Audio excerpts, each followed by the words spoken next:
Hi, I'm Joan Newcomb, and today's morning musings is Shift Happens. I'm doing a series of daily morning musings, and I'm using posts from my blog, Adventures in Density and Effort, as inspiration. Now, I wrote these a few years ago, and the world has completely transformed since then. So if I encounter anything that is out of date, I will give you the most recent information. At the end, I will summarize the topic based on what's going on in the world today. Also, I have some special offers, so stay tuned to the very end to see what they are. Shift happens. I've been visiting my mother for the last 2.5 weeks. It's been an interesting opportunity for me to use my tools in my toolkit. She's 84 years old and very resistant to change. Coming to see her is like stepping into the past. She's been in the same rental townhouse since 1987. Most of the technology here is from that era as well. The kitchen phone has a long cord attached to the wall. We recently got voicemail, but she doesn't use it. She does have cable, but the remote consistently confounds her. She drives the same Chevy Nova that she bought new the year that she moved here. Its ceiling is now held up with packing tape, and the air conditioning stopped working a couple of years ago. When I first started coming to see her regularly, I slowed down to match her pace. As her aging process progressed, I wanted to create change and actively tried to shift the energy in the house, as well as encourage her to move to a retirement community. I spent a lot of time decluttering, sorting through years of accumulated junk mail mixed with important papers. The retirement community ideas were stonewalled, and the junk mail paper piles regrew themselves like sourdough starter. The only change that I've seen from my energy work is that her macular degeneration has stopped, according to her doctor, and her balance is better. She no longer falls over, but she's using a cane more often. An effect I seem to have on her in the mornings is that she mentioned that she's feeling like she's had too much coffee and she only drinks decaf.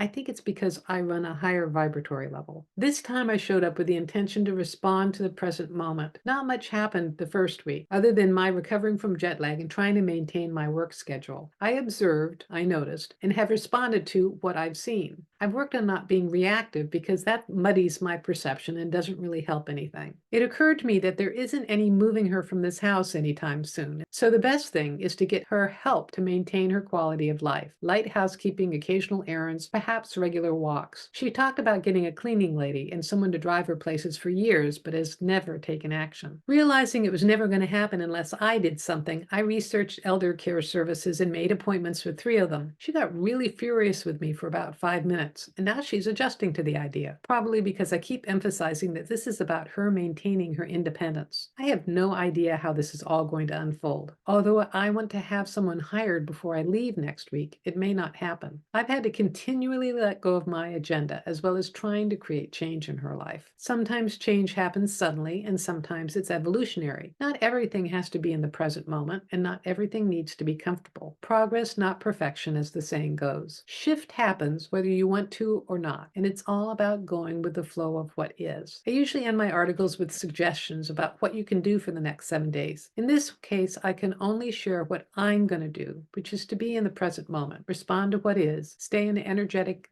half step above, which helps with staying neutral. Discern what I can change and what I cannot. Let go of my expectations, let go of effort, let go. And I'll see what happens when I do. And I will just invite you that if you've had any experiences like this, to try the same things and see what happens. And leave me a note in the comments below because I love to read your comments. So it's hilarious because I yesterday did a morning musing video based on the article the week before while I was still with my mother back then. My mother died in 2013. I was actually feeling a little emotional reading this.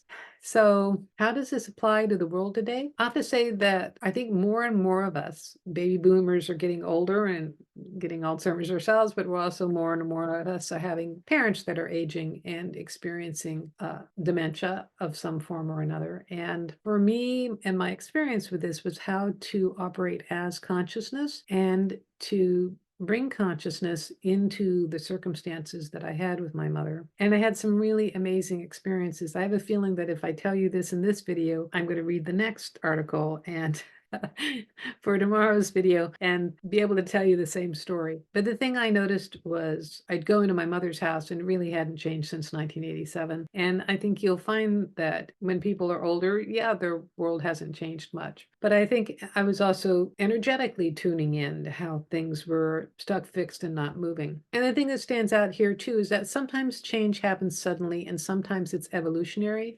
And with my mother's decline, it was evolutionary. And I had actually tried for several years by this time. I was going out once or twice a year to help to initiate change. And then by the next year, changes did happen suddenly and propelled me into a whole new experience with her. So this is all about navigating life with consciousness. And when you do navigate life with consciousness, sometimes miraculous things happen. Life manifests in ways beyond your wildest imagination. And also life happens and you get the opportunity to operate as consciousness in living situations. People are going to age, people are going to die. You get to operate from your highest consciousness, be in integrity with yourself. I will say that even though it was a really difficult situation and a painful situation for me, it was a lot easier because I was staying conscious. So if you like these videos, please share them with your family and friends, and also click the like button and subscribe. And that way YouTube's algorithm will share this far and wide and get this out to people who really need to see this information. If you want a free sample of one of my consciousness techniques, click on the link below to the skybox technique. The skybox technique will help you get a bigger picture of your life. And if you want some manifestation techniques,